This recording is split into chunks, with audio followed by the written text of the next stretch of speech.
give Israel how many people influence are over that actually watching empire. it. Over 80% of Americans' discretionary spending. Let's look at counter drones, anti-tunneling, directed energy, AI, autonomous weapons, cyber technology, electronic warfare. Starting to follow suit. The national security architecture of the future. The ratio matters. Like if you have 100 million here it is. subscribers, We're going to share you it. are Really? only getting, And also, views, you have to remember that Israel was a conduit for taking technology from America and sending it to China.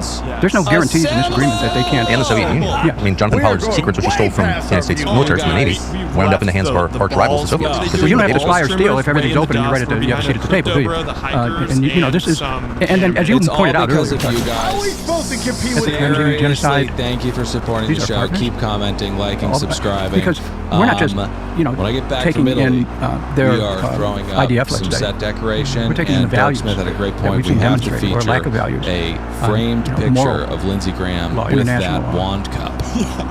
Somewhere in We the have studio. to. We're just, Okay. we just got to hire a task rabbit. If we want this kind of a I know a partnership, great one. He's in Ukrainian. the largest really? expenditure Great of guy. U.S. tax dollars So hot. of any single They're area in at terms of. they're at my TRT place, and they're all What do you mean they're at your TRT place? Go to a place to get TRT. Go samtribly.com. Go samtribly.com. And I take all your latest challenges and stocking and attacks on my family. Oh, this comes out. Yeah, okay. Costa Mesa.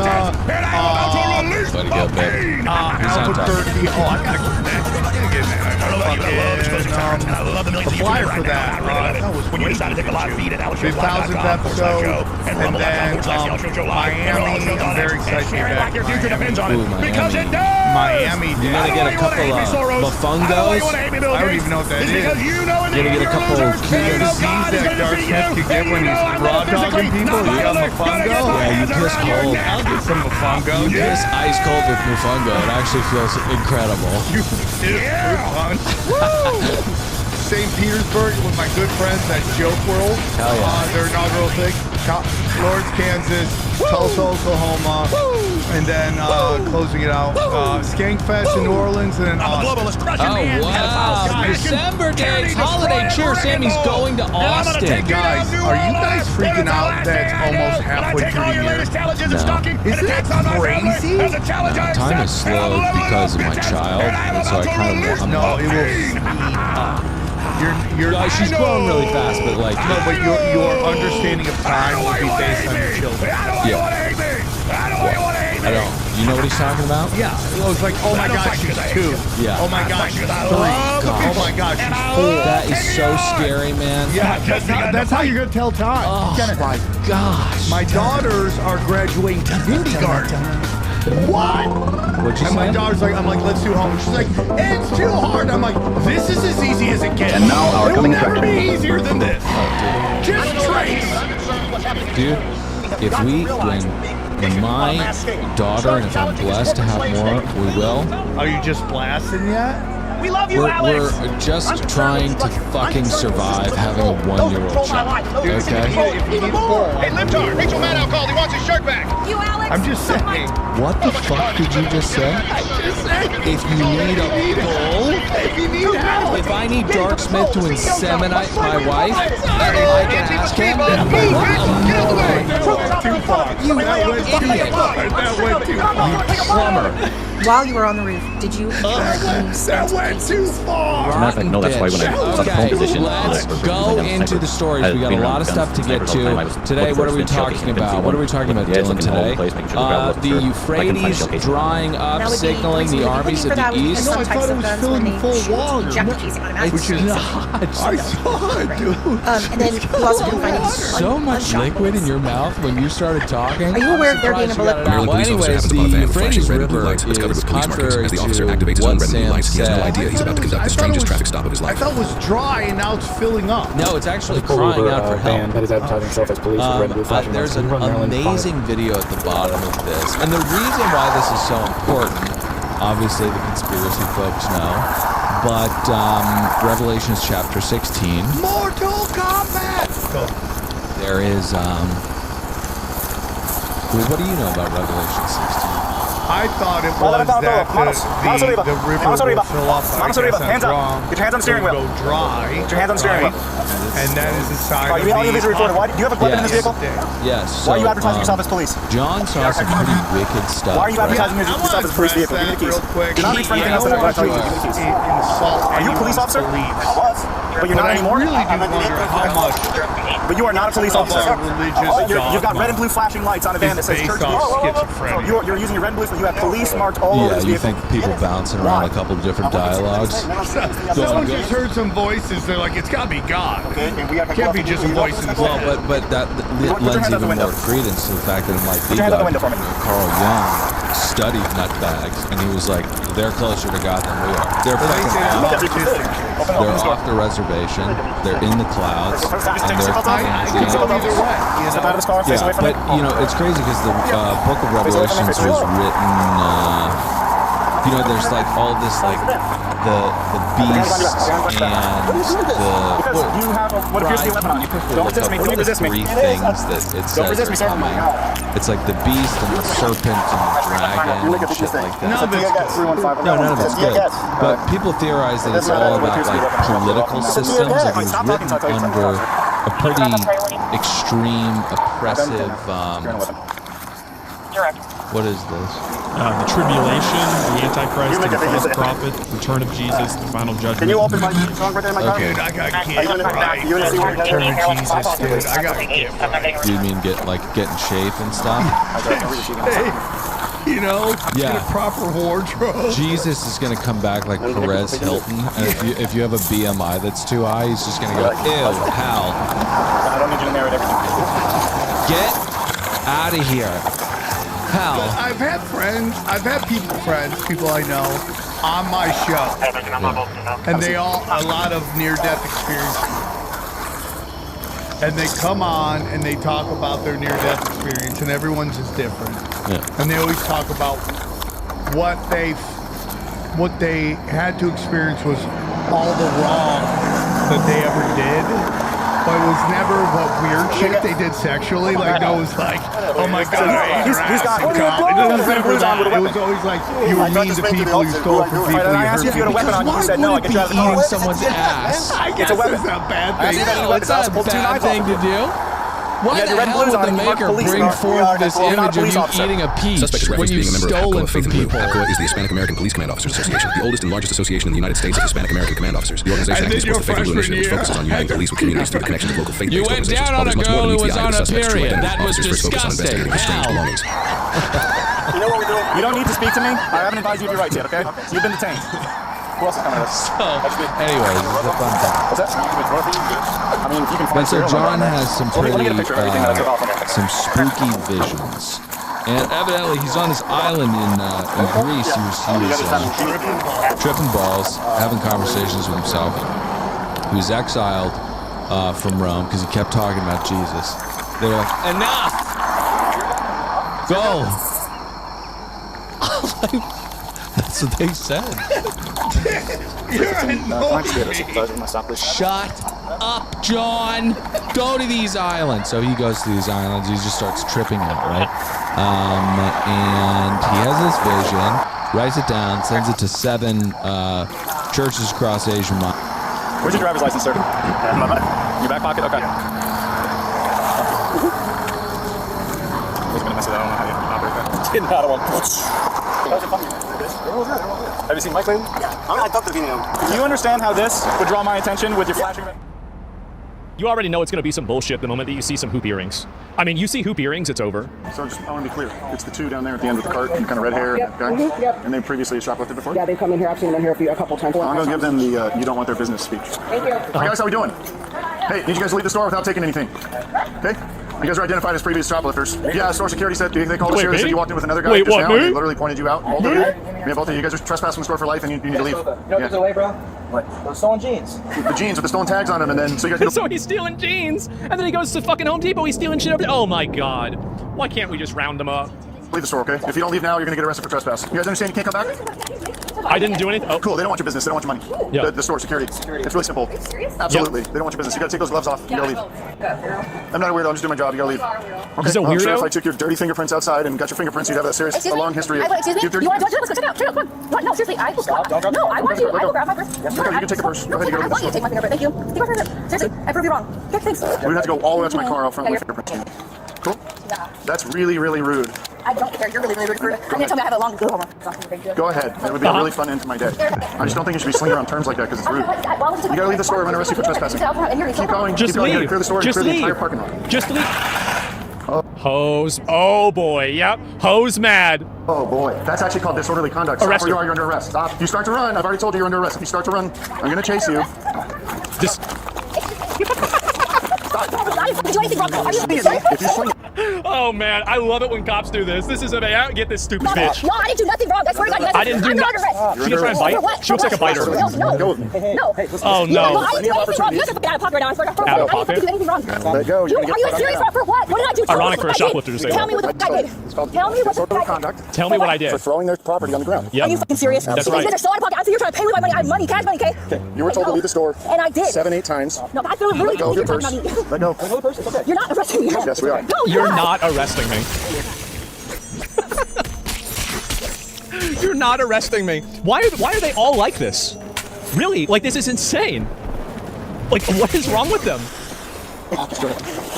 Stop. Attempting to take her. Get her on the ground. Yep. Get her on the ground. Let's go. I got mine. For why? For why? Can you keep an eye out for any other guys? You're in the store, 2 guys. Alex, get a camera. It's on videotape this shit. We are This body cam. I love how she thinks it, like, what are you going to be, George Floyd? Get the fuck out of here. People are laughing at you. I'm not funny. You gonna stop? Oh, God. I want to break your arm. Oh, clearly you do. You're resisting. Stop. Roll over on your stomach. For what? Did you say, yeah, you know? Okay, now you're under arrest for another charge for resisting arrest. There you go. There you go. That's right. See, you shouldn't have fucked with him. You shouldn't have done it. Why are you guys doing this? I didn't do anything wrong. Do you want to get tased? That's the next step. I didn't do anything That's the wrong. next step. Please, please, please, Zapper. Stop. You have fucking issues. You're just a fucking fat. Hey, let go of my hand. Not because you're You did. You just squeezed my hand again. No, I didn't. Why are you like... Hey, stop. You guys are so violent. What the fuck is wrong with you? I just have to stand out and fucking down. Breakdown, dude. This is the dude. You don't need to take her to the station. Take her to the priest. Stand up. Stop. Stop. You. Why are you freaking out? Because I'm in for what? Why are you freaking out? I didn't do anything. I didn't. Get the fuck off of me. Thrashing. Get the fuck off my fucking leg, you fucking piece of shit. What the fuck is wrong with you? I fucking hate you. Not the first, you're not the Just last. zap her. Just zap her. Okay, so you're under arrest. For what? I didn't do anything wrong. I didn't get Just taser her in the mouth. Or like, just pepper spray. I'm not trying to kick him. She's crying now. Oh my God. Stand up. Oh, I never was kicking you. I literally have cash money. I was going to buy some shit. I swear to God. Good for you. You know what's really funny? The fact that the boyfriend is gone. The boyfriend, you literally were stealing shit, wearing stolen clothes, and all you had to do was just leave the store. And he was like, oh, okay, the jig's up. All right, you got me?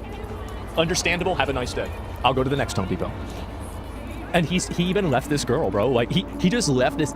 Oh my God, he left right away. He did. You want to see my money in my fucking purse? Well, it's not about money if you walked out without paying for stuff. I didn't walk out without paying for stuff. They told me to get the door. That's what they told us. No, what? No, that's different. Yeah. This is a different thing? He's They not identified him as previous shoplifters. We went and trespassed her. Not me. All my kids, Told her to leave a bunch I've of never times. been to the store with him. I've never been to the She store. grabbed a stack of buckets and tossed them backwards at me. I swear to God, I didn't think he was talking to me. You didn't think who was talking to you? You guys, I thought. I didn't think you were talking to me.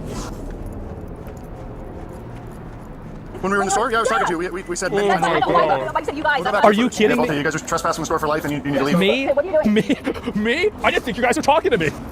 You guys. Kayla, how do you... You're in the restroom. Search your I'm bag. gonna go through my. It's called instant. Kayla, No, do not stand up. We're ready for you to stand up. Why? are you injured at all? Yes, I am. Okay, wrong? what hurt? My fucking, when you knee on my fucking back, my fucking chair fell back. Oh, he did George Floyd her. So we're also going to have a sergeant come up here and talk to you. That's fine. That's perfect. That's another one on the bingo.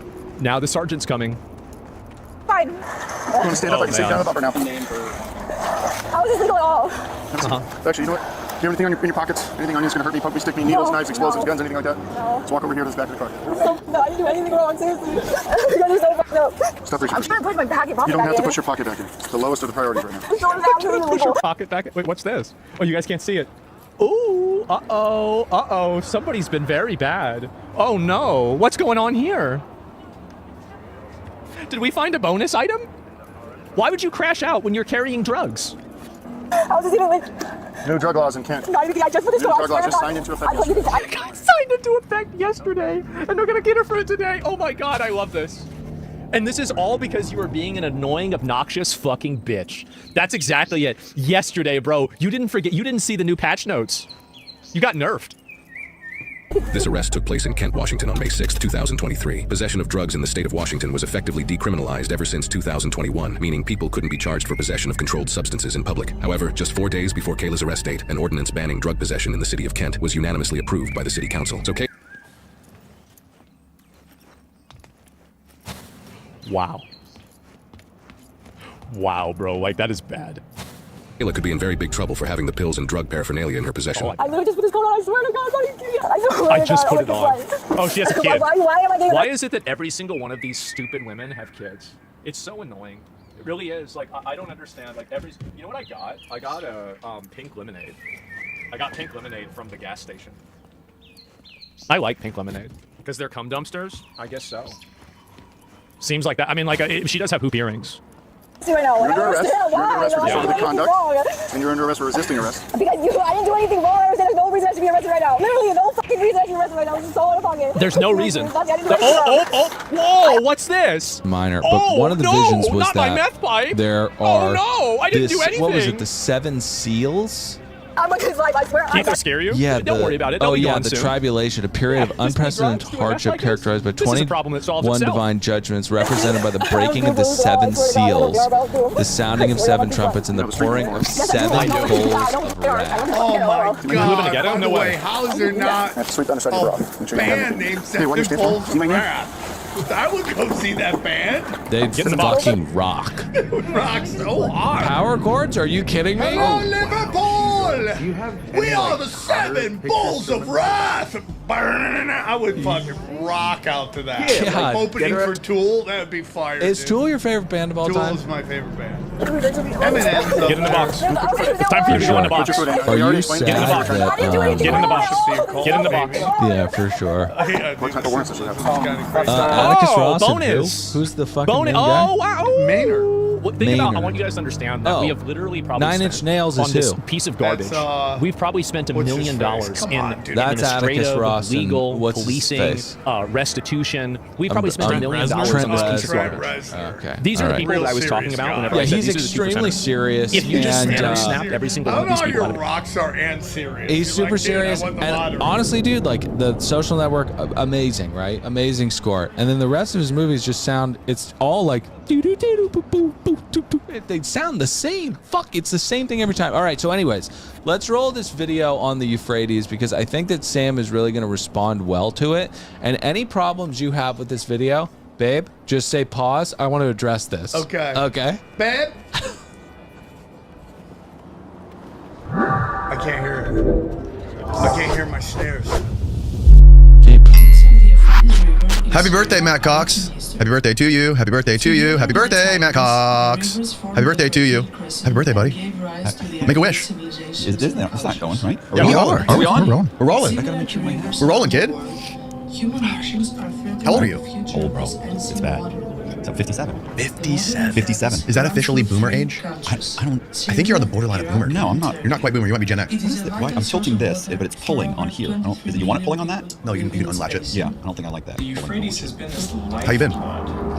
Where's I've been it great. come Very from? happy. Where's it go? What is this? Where Is this a do you sponsor? come Yeah. from? Are they Where good? do you go? They're great. Don't do Peach. Cotton I don't like anything peach. I do like lemon. Lemon? Yes. What are you No, is that lemon? nuts? I like strawberry. You're No, I gonna like do Cotton lemon. Eye Joe right Strawberry. now. Strawberry We're watching lemon? a video on the Strawberry lemon. Euphrates No, raspberry River. lemon. Come from? Where does it get its Not as good as a water nice from? cold Coca-Cola. No. It that's the comes best. from the And of freaking course, Red I was Sea or interviewed some Ryan Root. shit. Remember I Ryan don't Root? know. Yeah. Look like He's it. got a whole war against sugar. I Errol listened to a whole thing Yabo. about sugar That's and how a it's killing tough us. While I'm name. eating, while I'm drinking one root beer after another. I had like 2 root beers and a cherry Coke, and I'm like, right, it's bad, it's horrible. It's horrible. I'm drinking the fucking. I'm like, you mean like this? He's like, yeah, it's horrible for you. I was like, yeah, I know. I feel horrible. Drinking the whole thing. Well, you better make a wish and blow out your candles before those candles disintegrate. Let me think about this. Yeah, what do you wish for? I need my stepdaughter's YouTube channel. She started a true crime YouTube channel where she just she does like 30, 45 minute things where she talks about Jeffrey Dahmer or whoever, and she's putting out 3 a week. I need it monetized. She's got like over 1,000 subscribers. She just needs to get monetized. I really need that to happen because everything else in my life is amazing. That's nice. So that's it. That's all I need. Wish something for someone else. Very nice of you. I did that, yeah. No, really, it's me. I'd like to get her off the payroll. That is really. Oh, yeah. It's really actually for me. I need to get her off the payroll. All right. Oh God. Oh damn it! I'm sorry, Almost had it, Marcelli. Matt. You almost had it. Sorry, Marcelli. Whoa. What are you gonna pinch it with your fingers? Well, Psychopath. I'm not that gutsy. Yeah. That's a tough guy thing. Bottoms up. You gotta eat that whole cake now.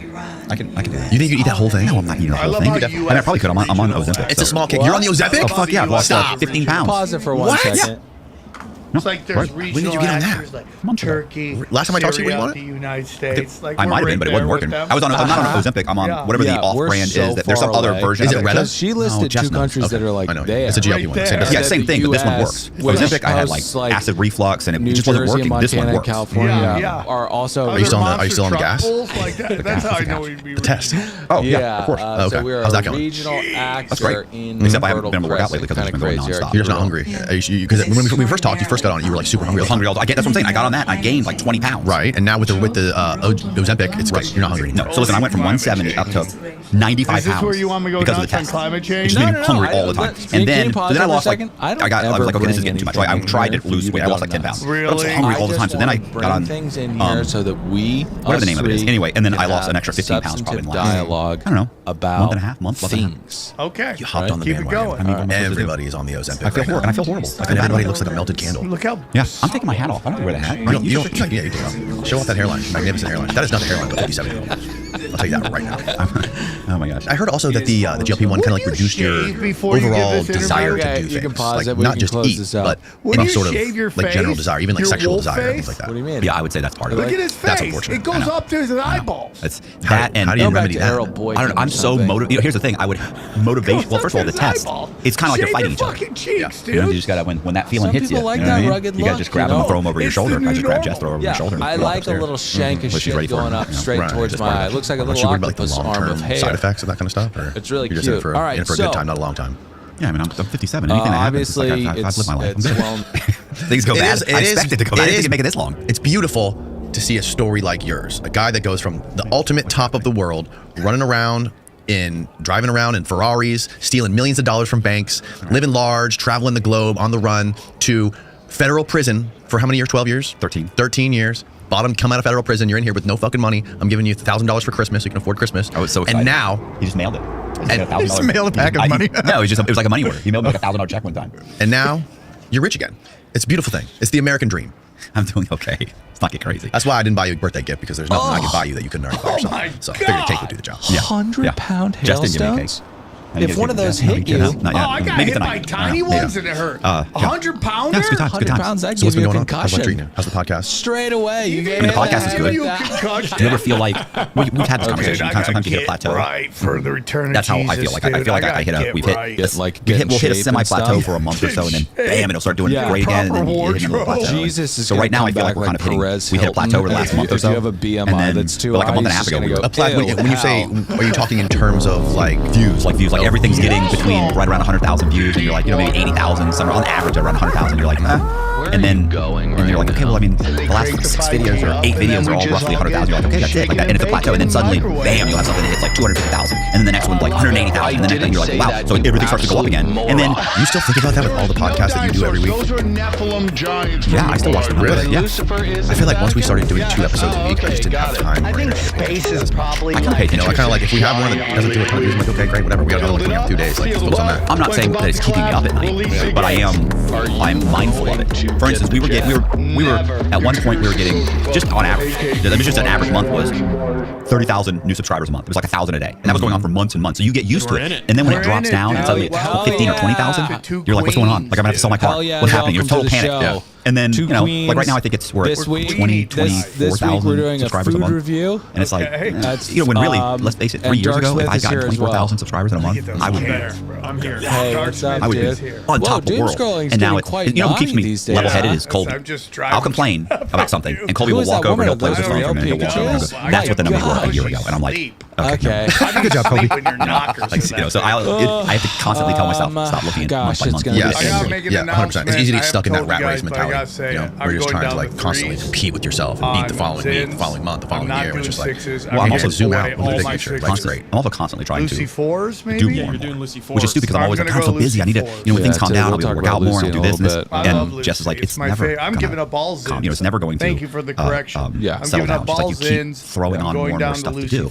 And I do. I'm proud of you. I do, and I really need to stop. You know what I'm saying? You don't feel like that? Like you're just constantly taking on more and more. Sometimes, yeah, for sure. Project right now. Yeah, I'll be lucky if 2 of them ever make 10 projects. No, see, I'm not that ambitious. I do this podcast, and the rest of them, I don't do any other work. Yeah, this is my only work right here. I'm not interested in making any money on crypto or starting any side projects or making documentaries or selling. Maybe we'll do some merch. I think we're working on some merch. And, do cool stuff for our Patreon community and stuff like that. But like other than side projects, side channels, and all that kind of crap. I just stick all my energy into this, and then the rest of it's like my kids and my wife. Well, big I'm not like sad you. No, news. I'm trying to. I've got a second channel going. We're about to possibly start 2 more channels. I also have an announcement. Renting There will another be no unit comment of the week so we this can week. build out 3 more podcast sets. Yeah, and this is all cold, really, because the truth is that 57 years old. Ryan, I don't want What happens in 5 years? Even though when I say this, Jess and Colby like roll their eyes. No, I you're think not ready for this. in 5 years from now or 6 years from now, like awful nobody all wants to week. watch a This guy 64-year-old Hadn't man. he- hadn't he been the It's very worst possible that all nobody's week? going Joe Rogan in his Dark 60s? Dark Is he? Well, I Smith, mean, he now listen, said- he's also in way better currently shape. is holding But I'm just saying, in general, You're not far away. You can get to his level. I'm saying in general, what if, you know, like what if something happened? What if I have a stroke? It'd be great to have multiple channels with other hosts that can kind of take over that whole thing, and I can retire. Not that I want to retire, because I feel like the moment you retire, you're just headed straight for the grave. Like the longer you can work, the better off you are. Yeah. And I want to, but I also think, man, you don't know what's going to happen. So those are projects I want to do, and that we're working on. And then, like, I got a phone call from a sheriff who's running a program, That looks like a like it reentry was program for a bunch published of by Simon inmates. and Schuster. Some state inmates, some local inmates, right? But all these guys have been locked up for years. One guy's been like 20 years, another guy, 5 years, this guy's 11 years. There's like 20 of them. Or is it This was in Utah. Penguin? Who, And so who I published flew out to that? It Utah. looks like I talked to him for 2 hours, got on a plane and flew back. You know, just because he called and I thought that'd be cool, and he was like, you know, we'll come to prison. And he's like, it was so funny too because he felt like I was doing him this huge favor, and I just thought it was the coolest fucking thing ever. I got to go in and talk to these guys. It was so cool, and and got to tell him like, like, look, you can get out. Like, it's gonna suck. Like, I'm not gonna make it sound like, oh, you get out and you'll do great. And it's gonna be easy. No, it sucks. I explained the whole thing, and look, it sucks. Like, you're gonna have to expect people are gonna give you more time. You're gonna have to apply for a bunch of jobs. You'll probably have to work at McDonald's. I gave my whole spiel too about when I got out. I actually wanted. You've heard this. I wanted to work at McDonald's. I thought that would be cool, even if it was just for a few weeks or a few months. I thought that's like to me such an entry position. You know what I'm saying? It's like a cleansing. Right, like this is where you're like in that way. In 2 years from now, if you're kicking ass, somebody's complaining. I can say, bro's living in a rooming house working at McDonald's 2 years ago. It's a great argument to throw at somebody. Right. Yes, I worked at McDonald's. Yeah. Straight out of prison. So I want to hear how bad things are for you. But I didn't. I ended up working at a gym. But even at the gym, I'm still cleaning toilets. I'm still mopping floors. I'm still wiping down equipment. You know. Yeah. But you played hooky that day to do my podcast, right? Yes, but it wasn't as good. It Was wasn't, you? Steven, it wasn't as good as McDonald's. McDonald's would have been better. Burger King or McDonald's, that would have been the best. You slipping on the floor of grease instead of sweat? Yeah, but people romanticize working at a gym. They think it's cool. Like if you're young, you're like, oh, that's kind of cool, bro. You can work at a gym. You get to work out. And no, I'm cleaning toilets. I'm cleaning showers. And anyway, yeah. So, but anyway, I talked to these guys about that. And that was super cool. And so, yeah. These guys were currently incarcerated? So you were inside the prison? I mean, like one guy did 20-something years. He murdered somebody. Oh my God. These were all serious guys. Oh, wait. What do you got? I got pictures. Oh, you got pictures of them? Yeah, look, you're going to be like, you're going to go, holy jeez. Look at how, these are some hard-looking motherfuckers, bro. What state was it again? It was Utah. That's just the guys that were running it here. Here's all the... Yeah, This happened recently? Yeah, this is a few weeks ago. Oh, wow. A few weeks Look ago. at you. Look at all these guys. Yeah. So do these guys know you from YouTube? Yeah, I'd say half the guys there were like, when I started talking, one of the guys was like, hey, I've seen you there. Yeah, I've seen you. You interview guys. Yeah. And one guy goes, were you in the middle of it? He said, he goes like this, and I was like, yeah, what's up? He goes, were you on American Greed? And I went, yeah. He's, I remember that. Holy cow! Look at this. Send this to Steven so we can put it up. You got Steven's number? Yeah. So text out to Steve. That's wild, bro. So these guys have YouTube in prison? I don't know if they saw it in prison, but they knew who I was. And that's Which guy was the guy? Was the guy with the neck tattoos, the one who murdered somebody? Yeah, they both had neck tattoos. They both. Multiple guys were in there for murder? I don't know. I didn't go around, but I mean, they all like listen. They'd all been there. One guy 4 years, one guy 20 years, one guy 11 years, 12 years. These are state inmates. I mean, they had like, and he told me, he said, no, they've all got serious. This wasn't a federal prison. No, this is state. He's like, these are serious. And I thought, well, I'm going to a detention center, basically a jail. It's a jail. And I was like, what's a jail? And he said, yeah, but some of these guys have been here 3-4 years. He said, and half of them we contract the state because if the state facilities get full, then they'll pay the local jails to house these guys. He said, so half these guys are state inmates who've been here for 7 years, 8 years, 11, and they still have a couple years to go. So that's amazing, Matt Cox. It was fun. Doing good for the community. I love it. See, and you're putting a spin on it. I think I just had fun. And you got, is that your new Trump watch? It is my new Trump watch. Well, tell me about your new Trump watch. He got me, bro. They got me. I was watching. I actually. Did you order this on off of the television? No. Was this on the Mark Levin show? You got this? Did you have like a sale or something? What are you doing? I'm still took you that long to send a text? It did because I kept typing in Steve. Oh my God, he really is 57. All right. So what happened was I was on Instagram one morning. I'm going, and I see this watch, and I thought, oh, I like that, and it was $499, and I went, I'm spending $500 on a watch. I just kept going. Oh, and then I saw it was a Trump watch. I was like, that's funny because he does a little thing. I was like, oh, okay. I'm being quiet in bed. My wife's sleeping. I keep going, and then later on that day, I see it again, and I'm like, I'm not spending $500 on a fucking watch. They retargeted your ass. And then they hit me up with a sale, $249, and I went, $249. And I said, $250, baby. I'm buying. I gotta have it for $259. So I buy it. And as I'm hitting the button to buy it, I thought to myself, this fucking guy probably had this thing made for $12.50, and then tariffed me for another from China, and then hit me for another $6 or $8 for the tariff. He's probably got less than $20 into this watch, and I'm just gonna. And now he just got me for $2 something. Look at these guys. Look at the one guy on the right. right. Mexican dude on the right. Yeah, that guy. Yeah, that guy screams Sicario, right? Oh yeah, that guy has killed some people. Grand Theft Auto is an Easter egg factory. It is a series rich in stuff to find, and some of it is just larger than life. Hi folks, it's Falcon, and today on Game Ranks, 20 GTA Easter eggs that became legendary. Starting off with number 20, a literal Easter egg from GTA Vice City. No better place to start than an all-time classic, right? By the time Vice City came out in 2002, Easter eggs were an established feature in video games. The first Easter egg anyone knows about was the 1973 game Moonlander, and that was 29 years old at the time Vice City released. The term Easter egg widely considered to be coined in 1979 in relation to the Atari game Adventure, so having secrets in your game was not a big revelation. Still, these sorts of hidden secrets weren't as widely known and discussed online like how they have now. Sure, if you were buying strategy guides and gaming magazines in the 90s, you were probably at least partially aware of some Easter eggs, but it wasn't until the late 90s and early 2000s, when the proliferation of the internet really hit a saturation point, that knowledge of Easter eggs became widespread and very, very easily accessible, which is, as you may be aware of, just about the time GTA 3 and Vice City came out. The game's popularity, alongside the ease of sharing information, made so everybody was becoming aware of the secrets in these games, but you still had to go out and see it yourself. You couldn't just watch a YouTube video about it. So there's still a sense of discovery around stuff like this, and that's why the literal Easter egg in Vice City is so memorable. As an actual Easter egg, it's very basic, but it's well hidden enough and goofy enough that finding it feels like an accomplishment. All you have to do to find this thing is look near the Vice City News building in downtown Vice City. There's a way to get up on the roof and then jump through this window, which is a really flat texture and has no collision on it.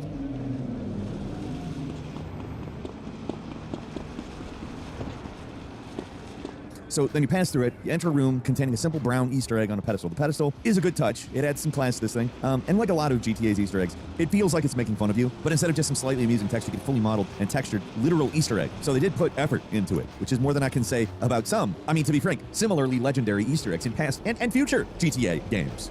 And number 19 is Michelle Daniels from GTA 5. Out of all the returning characters from GTA 4 and GTA 5, this is the easiest to miss. It's stuff like this where you just have to respect Rockstar's attention to detail. The FBI agent in 3's company could have been anyone, but they brought back a minor GTA 4 character just for a blink and you'll miss a cameo that most players probably didn't even realize was there. Cinema equipment, not surveillance. Grab his other arm. I didn't, at least the first time, and that's what makes it so memorable. Like, do you remember Michelle from GTA 4? She was Nico's first storyline girlfriend, who was eventually revealed to be a double agent working for an unnamed government organization. She's the one that brings Nico to the United Liberty Paper Company. Yeah, remember? I'm sorry that I lied to you. And weirdly, in some ways, you're a nice guy. Better than the creeps I normally date.